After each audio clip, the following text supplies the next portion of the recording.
বন্ধুরা, শুভ নববর্ষের অনেক শুভেচ্ছা ও ভালোবাসা রইল সবার জন্য। সবাই অনেক ভালো থেকো। আমার ব্লগটা শুরু করছি। আমি জয়া মল্লিক। আজকে সকাল থেকে অনেক কাজ ছিল।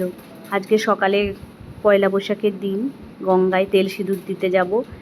দিয়ে এসে আবার চিন্তা রয়েছে, বাজারে যেতে হবে। দোকানে আজকে আমাদের পুজো, সেই পুজোর জন্য যাব পুজোর গোছাতে। সেখানে পুজোর গোছানো হয়ে গেলে পুজো করে পুজো টুজো দিয়ে বাড়িতে এসে আবার চিন্তা রয়েছে রান্নার। পরপর কত কাজ, রান্না চিন্তা রয়েছে। আজকের বছরের প্রথম দিন, ছেলের বায়না আজকে একটু ভালো কিছু করো মা, বিরিয়ানি করো। বিরিয়ানিই ওদের ভালো, আর অন্য কিছু তো খেতে চায় না মাস্টার। এই যে বিরিয়ানি করলাম, বাড়িতে এসে আবার বিরিয়ানি, এই যে স্যালাড দিয়ে আবার রান্না করে এই যে সবাইকে একসাথে খেতে দিলাম। এই যে এরা খেতে বসেছে।